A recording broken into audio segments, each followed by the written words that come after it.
What happens when the world's most peaceful nation suddenly decides to start selling weapons again? I'm talking about Japan, the same country that wrote "never again" into its constitution after World War II. But guess what? After 79 years of saying no to weapons exports, they just changed the rules completely. Today we're diving into one of the most controversial decisions in modern Japanese history. And trust me, the psychology behind this shift will blow your mind. Let's rewind to 1947. Picture this: Japan is devastated after the atomic bombs. Cities like Hiroshima and Nagasaki are in ruins. The entire nation is traumatized. So what do?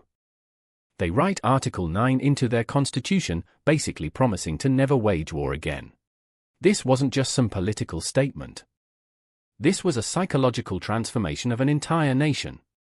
Japan went from being one of the most aggressive military powers to literally saying they renounce war forever. For context, this is like a tiger deciding to become vegetarian. The weapons export ban wasn't just policy, it became part of Japanese identity. They called it their peace brand. But here's the thing about human psychology: trauma responses can evolve over time.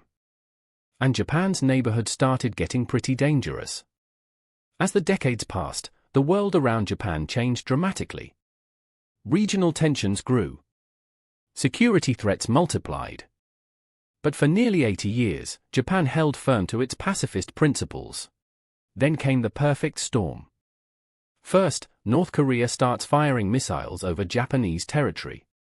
Imagine waking up to air raid sirens because of military tests happening directly above your head. That's psychological pressure at its peak. Citizens in northern Japan experience genuine terror. Second, China becomes ultra-aggressive in the South China Sea, expanding its military presence and claiming disputed territories. Third, and this is the big one, Russia invades Ukraine in 2022. Suddenly, Japan realizes that in today's world, even the most peaceful nations aren't safe. The assumptions they built their security on were proven wrong. Here's a mind-blowing statistic: Japan's defense spending jumped by 26% in just 2 years. That's the fastest increase since World War II ended. The psychological shift was from "we don't need weapons" to "we need weapons to stay peaceful." Defense became reframed as a tool for maintaining peace rather than threatening it. But the real turning point came in 2022. Ukraine's President Zelensky specifically asked Japan for military aid. Picture this psychological dilemma: a peaceful nation being asked to help another peaceful nation defend itself against invasion. The irony was extraordinary. How could Japan refuse to help Ukraine while maintaining its commitment to peace? The contradiction became unbearable. December 2024, Japan officially ends its weapons export ban. After 79 years, they're back in the arms business. But here's the psychological twist: they're not doing it for money or power. They're doing it for what they call collective security. The narrative shifted from "we don't make weapons" to "we make weapons to protect democracies." The first customer? The Philippines, another country feeling threatened by China's expansion. Japan is literally saying, "we will provide you weapons so you can protect yourself."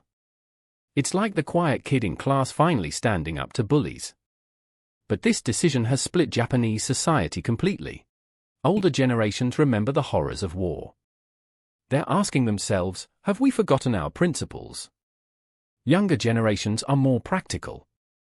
They see North Korean missiles and think we need to be realistic about survival. Here's another striking statistic: 68% of Japanese people now support increasing defense capabilities. That's a complete reversal from just 5 years ago.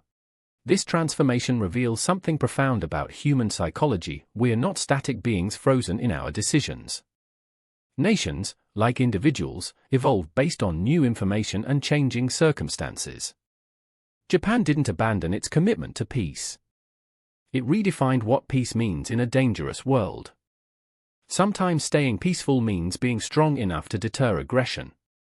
Sometimes it means helping allies defend themselves. The psychology is complex, but the message is clear: Japan has entered a new era. So what does this mean for global politics? We're witnessing a complete recalibration of Asian security.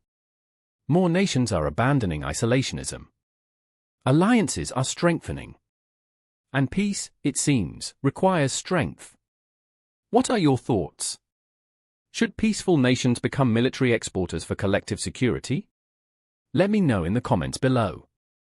And if you found this analysis valuable, subscribe for more deep dives into the psychology of history and international relations. Thanks for watching.